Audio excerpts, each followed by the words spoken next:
minutes. I have some nice John Wick gameplay for all of you here, so you can enjoy spectating here with me while I'm talking.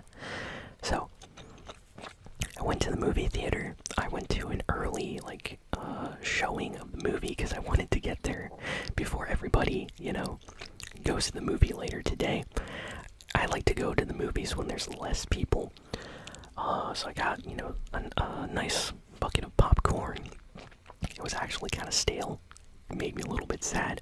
But it was okay. It was okay popcorn. Got myself a drink, and yeah, the movie started. There was number of people in the theater, a few people. Let's just say they felt that they needed to check their Instagram multiple times during the movie. So this bright screen came out of nowhere in the theater a few times. Kind of annoyed me. I don't know, I'll never understand. You gotta check your Instagram every 3 minutes while you're watching a movie, especially if it's John Wick. But yeah, that was one thing that kind of annoyed me. A few people were doing that during the movie, but here we go. Okay, first impressions. Oh my goodness, this movie was amazing. I really, really liked it.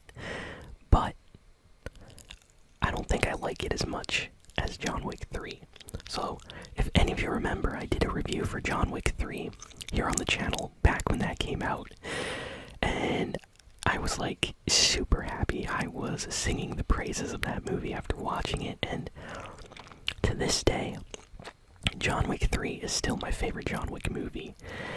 But I'm still feeling really good with John Wick 4, so what can I say? This movie this movie really tries to bring back all the elements from the John Wick movies. So if you like John Wick 1, if you like John Wick 2, and if you like John Wick 3, John Wick 4 takes little parts of each of those movies and are like, oh hey, remember this? Oh hey, did you like that part? Or here's a part 2 of that.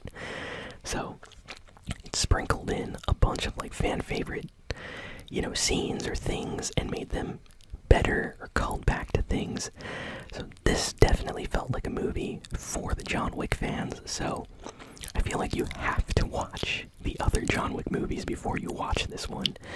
Let me say that again. You cannot watch John Wick 4 without watching the previous movies.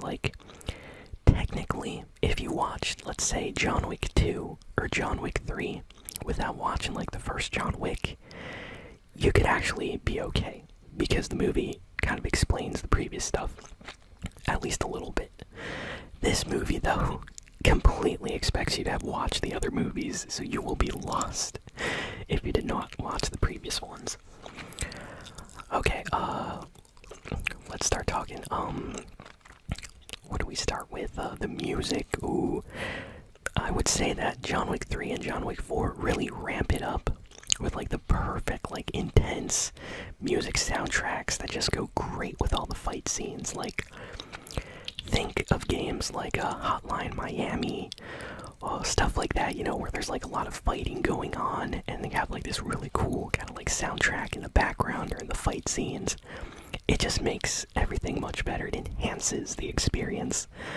So this music in this movie, amazing.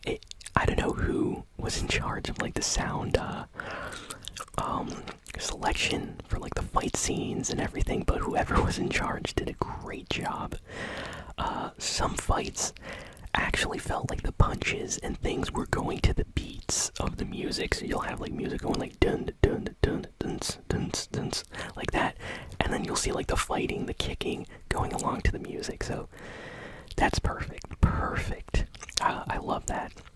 So sound of the music, amazing, and the sound effects in the actual movie, I'm talking gunshots, punches, kicks, knife throws, clanging of swords, things like that.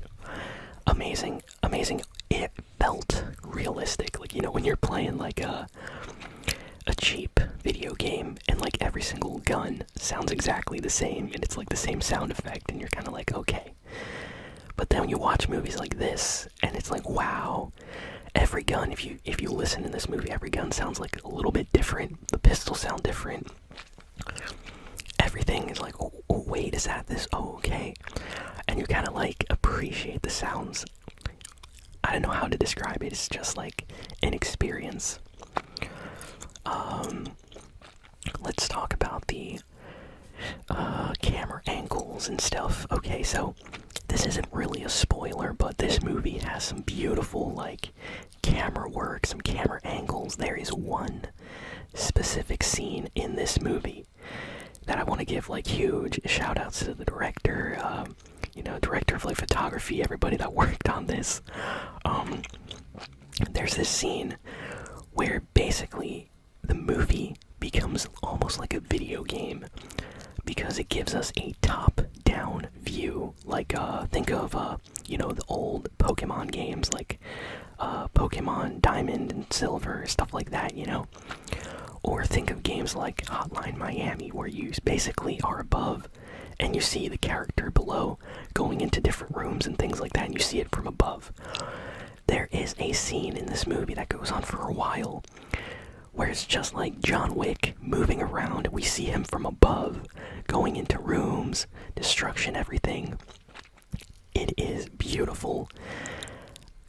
My mind was completely blown during this scene, and it was done so well.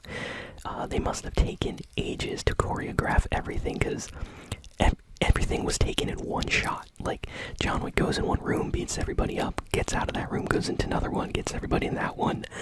And then all the while, there's like explosions, sparks flying everywhere, knives, blood, everything. It is crazy. It felt like somebody played Hotline Miami or Hotline Miami 2 and was like, hey, let's try to do a John Wick movie version of this to put in the theater. And that's what they did. It is insane, and I loved it. And that is not really a spoiler.